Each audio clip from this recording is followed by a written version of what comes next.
소설 영화관.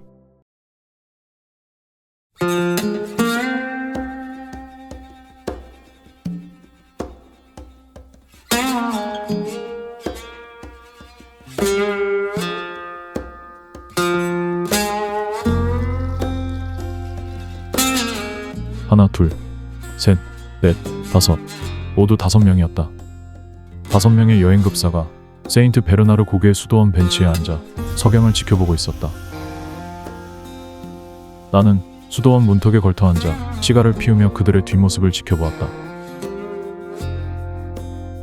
시간이 흐르자 적포도주 같은 어둠이 마침내 산꼭대기까지 스며들었고, 불어오기 시작한 밤바람에 공기가 시렸다. 5명의 급사들은 저마다 옷깃을 여미고 단추를 채웠다. 나 또한 그리하였다. 이윽고 일몰 때문에 멈춰있던 대화가 다시금 시작되었다. 그들이 무슨 이야기를 하고 있었는지는 모른다. 하지만 뭔가 재미난 이야기를 들려주려는 분위기였다. 그래서 난 자연스레 귀를 기울이게 되었다. 이보게 잠깐. 먼저 입을 연 것은 스위스인이었다. 자네 지금 귀신 이야기를 하려는 겐가? 난 그런 이야기는 안 하오. 대답한 것은 독일인이었다. 그럼 뭐에 관한 이야기요? 그게 뭔지 내가 알면 그걸 어떻게 괴담이라 부를 수 있겠소. 참으로 명언이라고 생각했다. 단숨에 호기심이 차올라서 나는 수도원 문턱을 벗어나 그들과 가까운 벤치로 조용히 자리를 옮겼다. 자자, 우르릉 쾅쾅. 분위기 띄우고 드러나 보시오. 누군가가 예고도 없이 당신을 만나러 온다고 칩시다.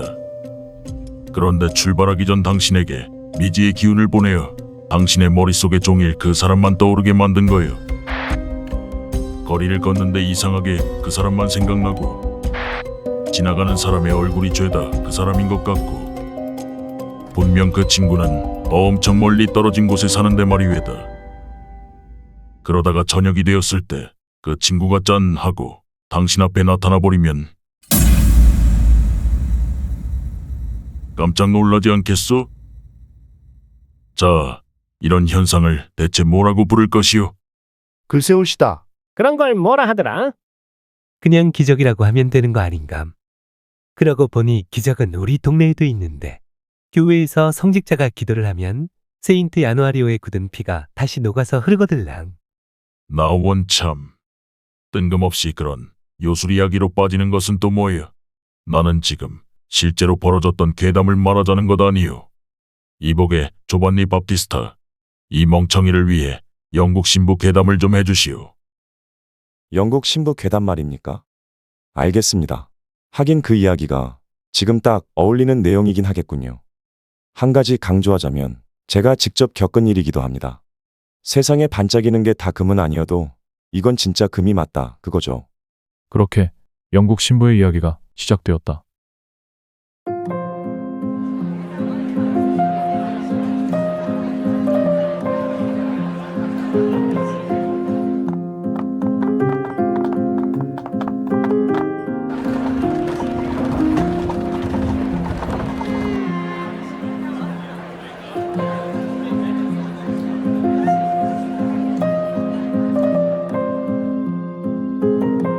대략 10년 전의 일입니다.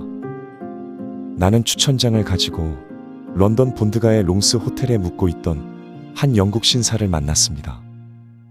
그는 긴 여행을 하려던 참이었는데 나를 좋게 봤는지 아주 후한 조건으로 6개월짜리 계약을 해주더군요. 그 양반은 젊었고 미남이었습니다.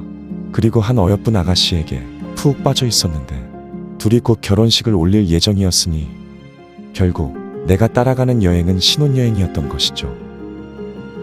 그는 니스로 가는 길목의 해안 근처에 고택을 한 채 빌렸다더군요. 그런데 마침 또 제 고향 근처라 잘 아는 곳이었습니다. 커다란 정원이 딸린 고성이었고 바다가 잘 보이는 웅장한 곳입니다. 내가 그런 이야기를 하자 남자는 아주 기뻐했습니다. 덕분에 모든 것이 완벽하겠군. 안 그런가, 밥티스타?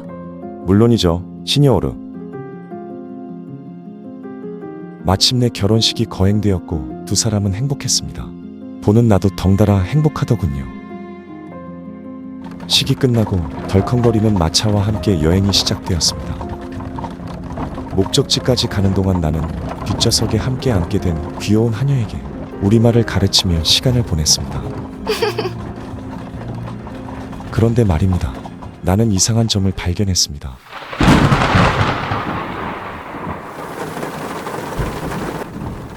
그건 바로 마님의 태도였는데 어느 순간부터인가 그녀는 안색이 몹시 어둡더군요.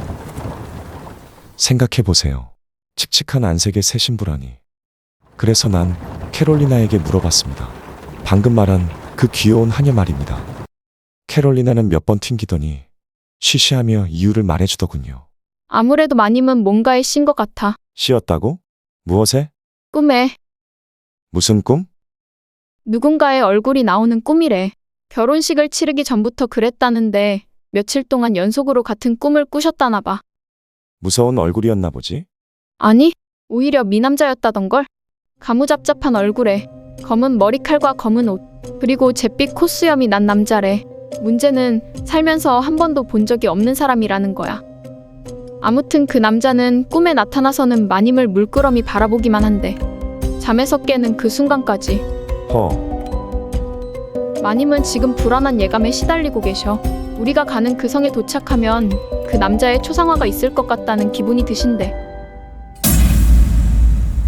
그것을 보는 순간 엄청 불행한 일이 닥칠 거라는 막연한 공포를 가지고 계시더라고. 그 이야기를 듣고 나자 나도 살짝 두려운 기분이 들더군요. 나는 알고 있었거든요. 그 성엔 초상화가 엄청 많다는 것을요. 오죽하면 먼저 달려가서 그 성에 있는 그림을 모조리 화산 속으로 던져버리고 싶은 충동까지 들더라니까요. 그러다 마침내 리비에라 해변에 도착하는 순간이 왔습니다. 아주 날씨도 거지 같고 음산한 저녁이었어요. 제노바 주변의 고성이 어떤 꼴인지는 다들 아실 겁니다. 얼마나 형편없이 사갔는지 갈라진 회벽이며 녹슨 쇠창살이며 무턱대고 자란 잔디밭도 그렇고 말 그대로 폐허 아닙니까?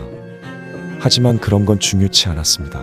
성을 관리하는 두 노파가 문을 열어주기 무섭게 나와 캐롤리나는 재빨리 뛰어들어가 초상화부터 둘러보았습니다.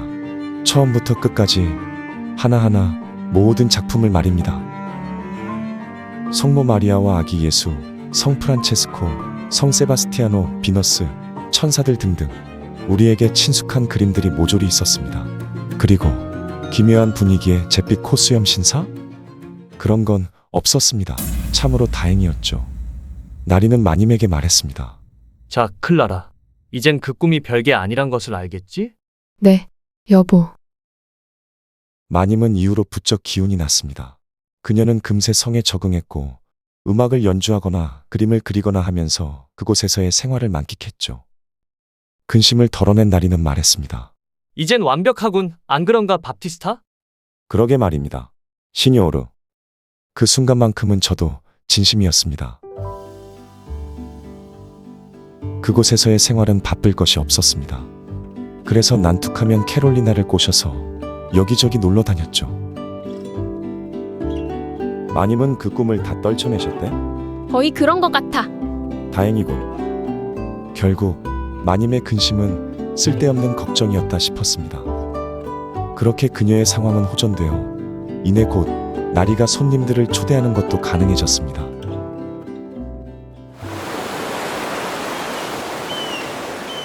밥티스타. 예, 시니오르. 오늘 신사 한 분이 찾아오실 걸세. 델롬브라라는 분이지. 왕실 같은 만찬을 부탁한다고 주방에 전해주게. 알겠습니다. 시니오르. 델롬브라. 처음 듣는 이름이었습니다. 하지만 그곳에선 낯선 일도 아니죠. 정치적 의혹 때문에 가명을 쓰는 일이 흔하지 않습니까? 델롬브라. 지나치게 멋진 이름. 가명이겠죠. 그날 저녁 예정대로 델롬브라가 찾아왔고 나는 그를 접객실로 안내했습니다. 시녀오르 델롬브라. 어서 오십시오. 그런데 바로 그때 외마디 비명과 함께 마님이 쓰러졌습니다. 나는 그제서야 알아차렸습니다. 찾아온 남자의 검은 옷을, 검은 머리칼과 잿빛 콧수염을, 그리고 기묘한 분위기를. 시뉴르 델롬브라, 그가 바로 마님 꿈속의 남자였던 겁니다.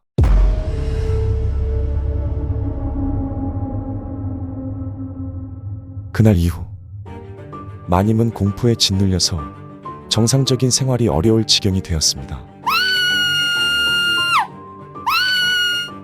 행여나 델론브라가 말을 타고 성 앞에 나타나 마님의 안부를 묻기라도 하는 날에는 거의 졸도할 지경이었죠. 이 얘기를 해야죠. 델론브라는 무서운 사람도 아니었고 괴상한 사람도 아니었습니다. 오히려 몹시 점잖고 품격 있는 신사였죠. 마님의 꿈이 그의 등장을 예언했다는 것만 빼면 아무런 문제가 없었습니다. 아니, 막상 따지고 보면 델론브라가 정말 꿈속의 그 사람인지도 애매했습니다. 이 세상에 검은 머리에 잿빛 콧수염을 한 사람이 얼마나 많으며 검은 옷의 신사는 또 얼마나 많습니까? 하지만 중요한 건 마님의 상태는 날이 갈수록 악화되었다는 겁니다.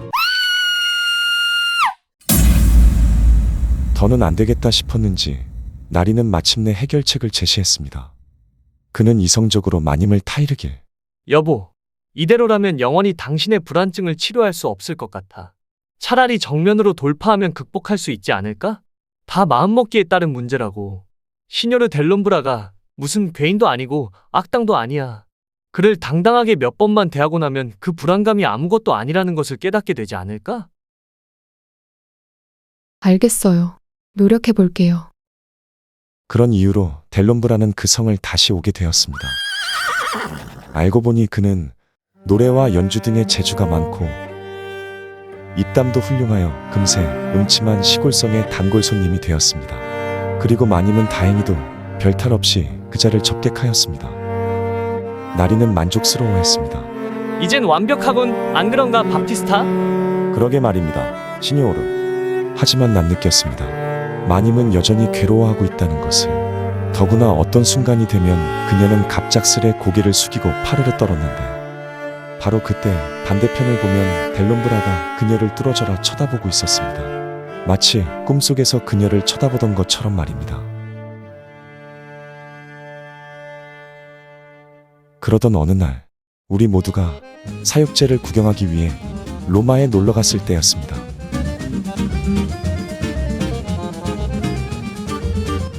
잠시 성을 떠나 로마의 고급 호텔에 머무르던 중이었고 저의 경우는 마침 같은 일을 하는 친구를 우연히 만나 함께 저녁을 먹은 날이었습니다.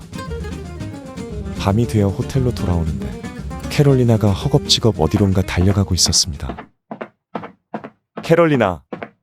밥티스타, 큰일 났어. 마님이 보이지 않아. 마님이? 응. 어젯밤부터 몸이 안 좋으시다면서 혼자 쉬고 계셨는데 너무 조용해서 문짝을 부수고 들어갔더니 사라지신 거야. 곧 나리도 나타났는데 몸짓, 표정, 목소리 그 어느 하나도 내가 알던 그 사람이 아니었습니다. 우리는 함께 마차에 올라 사방으로 마님의 행방을 수소문했습니다. 하지만 그 어디에도 그녀는 없었습니다. 우리는 더욱 필사적이 되어 밤을 꼬박 새고 동이 틀 때쯤 교회의 한 허름한 역참에서 마침내 목격자를 만났는데 그 승려분은 어떤 남자랑 마차를 타고 있었어. 뭔가에 시었기라도 했는지 넋이 나간 얼굴이었어. 아시겠습니까? 그 어떤 남자가 바로 델론브라였습니다.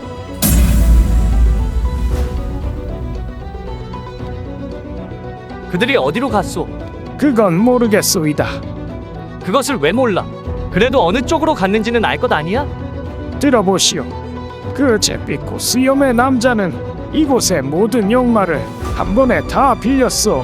하나도 빠짐없이 전부를 말이오. 그리고는 동시에 출발시켰어. 모조리 다른 방향으로. 그렇게까지 자기가 탄 마차를 숨겼는데 어디로 갔는지 내가 어찌 알 수 있겠소.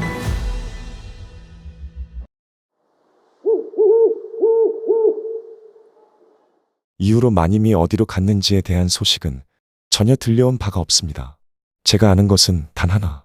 그녀가 세상에서 잊혀졌다는 것이죠. 꿈속에 나왔던 그 얼굴과 함께 말입니다. 제노바인의 이야기가 끝나자 이런저런 반응이 튀어나왔다. 괴담이라더니 그건 그냥 납치 이야기 아닌감. 무슨 소리야?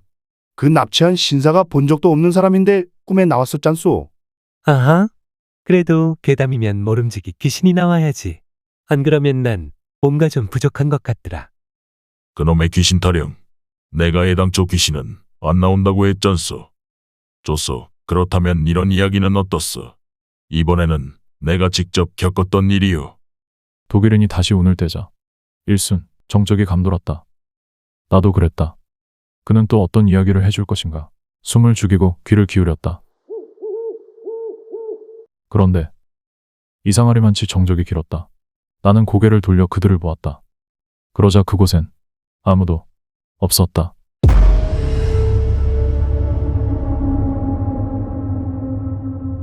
견디기 힘든 한기가 온몸을 짓눌렀다.